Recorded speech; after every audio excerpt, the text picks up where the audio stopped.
Okay. Haloalkanes, haloarenes, जिसके अंदर last videos जो थे वो preparations of haloalkane haloarene थी। मैंने बोला था काउंट के साथ याद करना है। 13 प्रिपरेशंस है। मैं एक बार फास्ट रिवाइज करवा देता हूँ बिकॉज हम उसके बाद फिजिकल प्रॉपर्टीज़ पे जाने वाला है। ठीक है, पहले हेडिंग से याद कर लेते हैं, फिर डिटेल्स अगले वीडियो के अंदर। ठीक है, सबसे पहला प्रिपरेशन अल्केन, उसके बाद अल्कीन, उसके बाद अल्कोहल, ओके, उसके बाद फिंकलस्टीन, उसके बाद स्वार्ड्स के बाद हंस्टिकर, देन आफ्टर सैंडमेयर के बाद गेटरमैन के बाद बीडीसी और कीआई का यूज़ करके आयोडोबेंजीन, उसके बाद बाल्स्की मैन, उसके बाद बेंजीन का हेलोजिनेशन एफआरएस, उसके बाद साइड चेन हेलोजिनेशन और रैशिक प्रोसेस। 13 प्रिपरेशन है। ठीक है, बार बार याद करेंगे तो हेडिंग्स याद हो जाएंगे, तो डिटेल भी हमें धीरे धीरे याद हो जाएगी।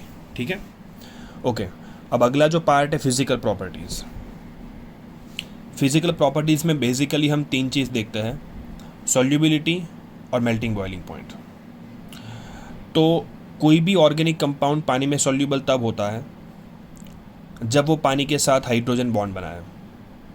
याद रखो, जो अल्काइल पार्ट्स होता है that is methyl, ethyl, propyl, वो बेसिकली हाइड्रोफोबिक होता है। ठीक है, सो वो अगर बढ़ेगा दैट मीन्स कार्बन अगर बढ़ेंगे तो सॉल्युबिलिटी हमेशा कम होती है, ये याद रखो। ठीक है, भले वो एच बॉन्ड उसके साथ वाला ग्रुप बनाने जा रहा है, फॉर एग्जांपल मिथेनॉल है तो OH will try to form H bond, but methyl जो है वो रेजिस्ट करता है, लेकिन फिर भी क्योंकि मिथाइल छोटा है मिथेनॉल पानी में सॉल्युबल हो जाएगा। लेकिन जैसे ही अगर मैं पेंटेनॉल की बात करता हूँ तो उसमें भी OH है, लेकिन पेंटाइल ग्रुप है जो बहुत बड़ा है और उसका नेचर हाइड्रोफोबिक है। कार्बन्स बढ़ने से हाइड्रोफोबिसिटी बढ़ती जाती है एंड दैट्स वाई पेंटेनॉल जो होगा उसकी सॉल्युबिलिटी बहुत कम होगी। आगे बात करेंगे हेक्सेनॉल, हेप्टेनॉल, तो सॉल्युबिलिटी और कम होती जाएगी। सो सेम ग्रुप है और अगर कार्बन्स बढ़ते हैं तो याद रखो सॉल्युबिलिटी हमेशा कम होती है क्योंकि अल्काइल ग्रुप का नेचर होता है हाइड्रोफोबिक। खैर, हम हैलाइड पे आ जाते हैं। अल्काइल हैलाइड आपको पता है पोलार तो होता है, लेकिन पोलार होना और एच बॉन्ड फॉर्म करना अलग है। पोलार है but can not form H bond with water. अब पानी के साथ एच बॉन्ड नहीं फॉर्म करेगा तो हम बोलेंगे इनसॉल्युबल है, लेकिन पोलार भी है और पानी भी पोलार है। ठीक है, तो इंटरैक्शन तो बनता है। सो ये पहला ही ऐसा ग्रुप है जो थोड़ा कंट्रोवर्शियल है। अल्काइल हैलाइड ना तो पानी में सॉल्युबल है ना तो पानी में इनसॉल्युबल है।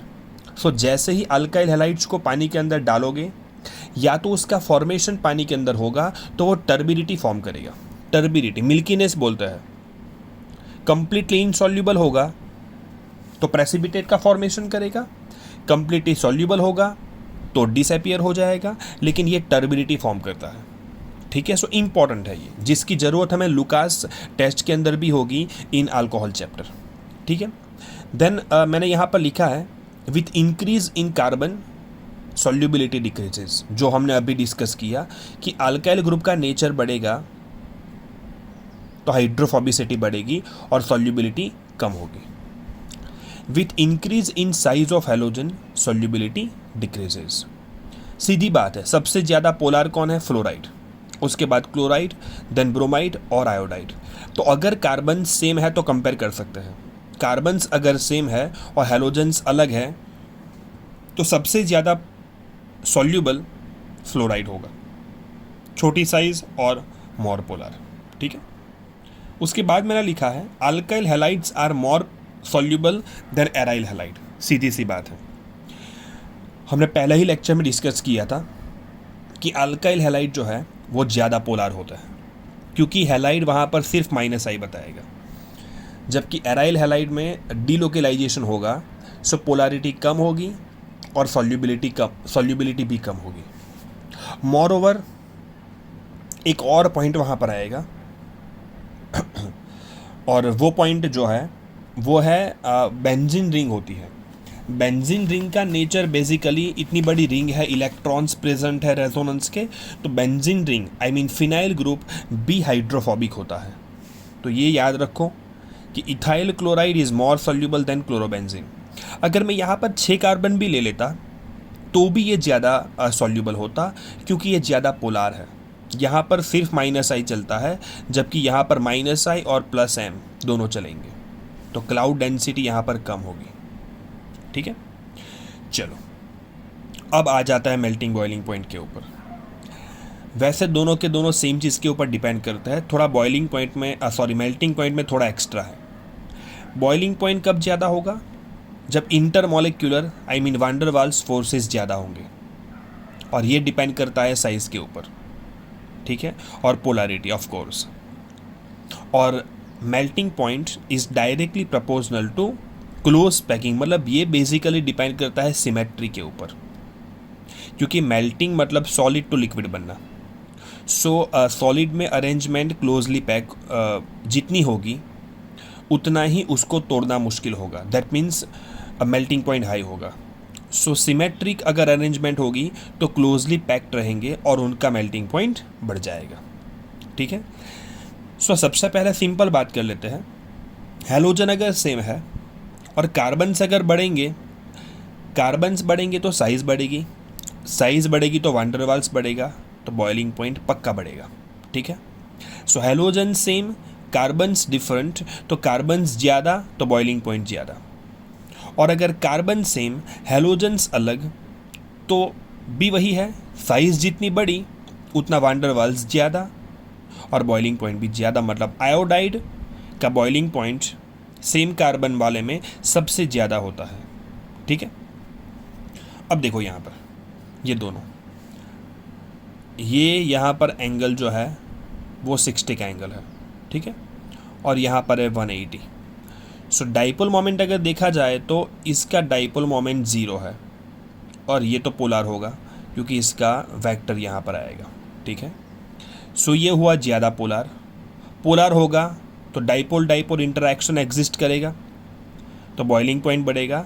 लेकिन ये जो है देखते ही सिमेट्रिक लगता है, इक्वल अपोजिट फोर्सेस 0 हो जाएंगे। सो इसका डाइपोल मोमेंट 0 है एंड दैट्स वाई ये सिमेट्रिक होते हुए क्लोज पैक्ड रहेगा और इसका मेल्टिंग पॉइंट ज़्यादा है। ये इम्पॉर्टेंट एग्जाम्पल है, सो ये याद रखना हमेशा। समझ में आ गया? चलो, मैंने यहाँ पर ब्रीफ भी किया है थोड़ा कि boiling point is directly proportional to size of halogen, और दूसरा बॉइलिंग पॉइंट डिपेंड करेगा size of molecule, that means number of carbons के ऊपर। समझ में आ गया? चलो अभी बढ़ते हैं आगे towards dipole moment. Dipole moment is मैं यहाँ पर लिख देता हूँ, mu is equals to charge into distance. Charge भी ज़्यादा होना चाहिए, डिस्टेंस भी ज़्यादा होना चाहिए। मिथाइल क्लोराइड का चार्ज और डिस्टेंस का मल्टीप्लिकेशन सबसे ज़्यादा है, उसके बाद आएगा फ्लोराइड, ब्रोमाइड और फिर आयोडाइड।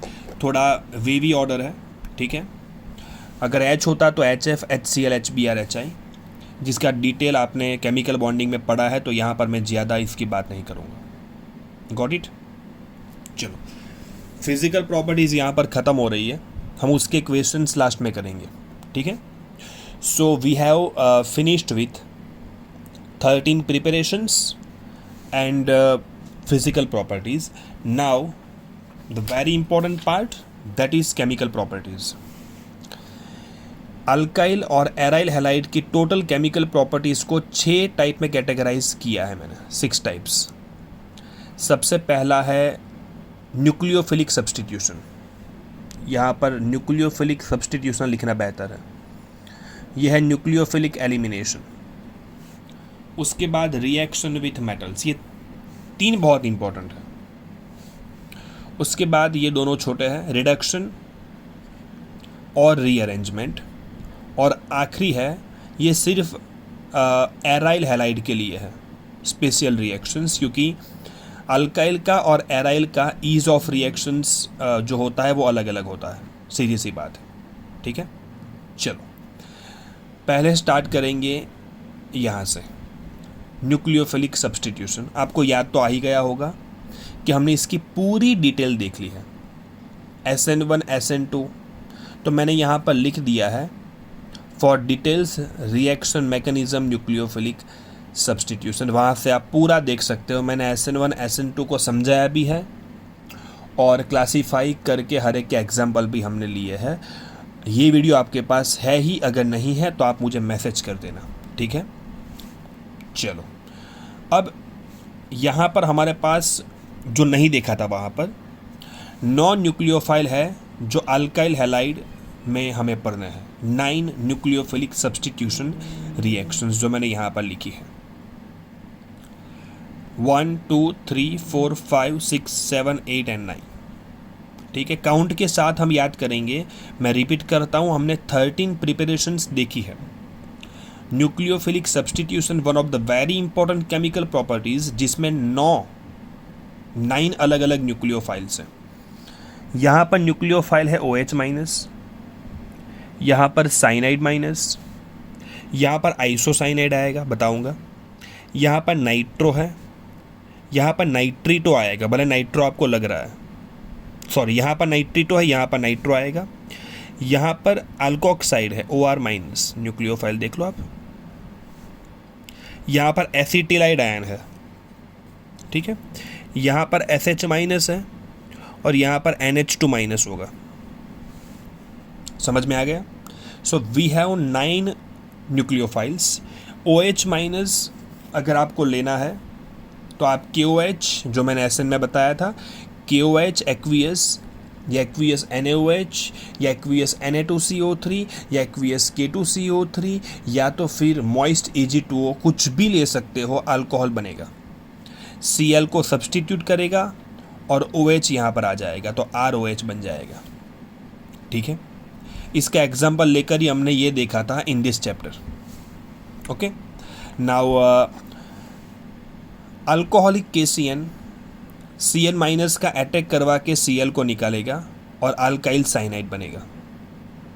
लेकिन अगर मैं AgCN लूँगा तो लिया भले सिल्वर साइनाइड है, लेकिन बनेगा अल्काइल आइसोसाइनाइड। इसका रीज़न आगे आने वाला है।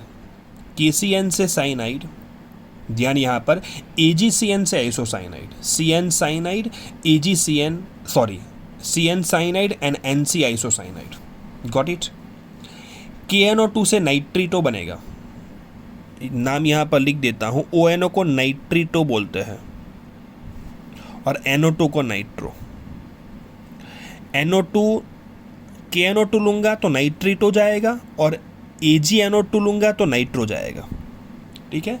ये CNNC, ये ONO NO2, इनको बोला जाता है MB फाइल। MB फाइल का मतलब होता है जिनके पास एक से ज़्यादा डोनर एटम्स होते हैं। कार्बन थ्रू भी अटैक कर सकता है, नाइट्रोजन थ्रू भी अटैक कर सकता है, O थ्रू भी अटैक कर सकता है, N थ्रू भी अटैक कर सकता है। इनको बोला जाता है MB फाइल। इसका रीज़न मैं आगे बताऊंगा, ठीक है। चलो, अब है, अगर मैं अल्काइल हैलाइड के साथ सोडियम अल्कोक्साइड की रिएक्शन करता हूँ तो NaCl निकल के OR के साथ चला जाएगा, ROR' मतलब ईथर का फॉर्मेशन होगा। ये बहुत ही इम्पॉर्टेंट एक नेम रिएक्शन है, विलियमसन ईथर सिंथेसिस, जिसको भी मैंने आगे एग्जाम्पल लेके बताया है, ठीक है। ये मैंने पूरा ब्रीफ किया है। ये कोई भी अल्काइन लेकर उसका एसिडिक H निकाल के मैं सोडियम लाके, ये सोडियम अल्काइनाइड, आई मीन यहाँ पर मैंने लिया है सोडियम एसिटिलाइड, क्योंकि एसिटिलीन का H निकाल के Na आया है, तो ये एसिटिलाइड आयन न्यूक्लियोफाइल बन गया। NaCl निकल के यहाँ पर R आ जाएगा, RC ट्रिपल बॉन्ड CH, ठीक है। ये potassium hydrogen sulphide, SH group, जिसको थायो अल्कोहल बोला जाता है, इसको मरकैप्टन भी बोलते हैं। इसका प्रीफिक्स है मरकैप्टन, ठीक है। So this is mercaptan, MERCAPTAN। I repeat, लिखना है तो लिख सकते हो, MERCAPTAN। इसका सफिक्स होता है थायोल, ठीक है। चलो, और आखिरी न्यूक्लियोफाइल NH3 में से NH2 माइनस और H प्लस। अच्छा, किसी को लगता है कि सर NH3 तो बेस है, तो आपने इसमें से H+ कैसे निकाला और NH2 माइनस? तो मैं यहाँ पर रिपीट करता हूँ, ये बहुत बार आएगा, ऑलमोस्ट हर चैप्टर में आएगा कि अल्कोहलिक अमोनिया लिया है। देखो आप, अल्कोहलिक अमोनिया बिट एसिडिक होता है, तो उसमें से जब भी अमोनिया अल्कोहलिक होता है तो हमेशा न्यूक्लियोफाइल NH2 माइनस ही होगा और H+ निकलेगा। अगर आप अमोनिया एक्वियस लोगे तो NH3 प्लस एक्वियस मतलब पानी, तो बनेगा NH4OH। वो एसिडिक नहीं है बल्कि वो बेस है, क्योंकि अमोनियम हाइड्रोक्साइड OH माइनस देगा। NH3 एक्वियस तो हार्डली आएगा, नहीं आएगा आई मीन। तो जहाँ पर भी NH3 होगा समझो ब्रैकेट में अल्कोहलिक लिखा होगा, वो पक्का एसिडिक बिहेवियर ही बताएगा। समझ में आ गया? डिटेल के लिए हम बात करेंगे अगले वीडियो में, ठीक है।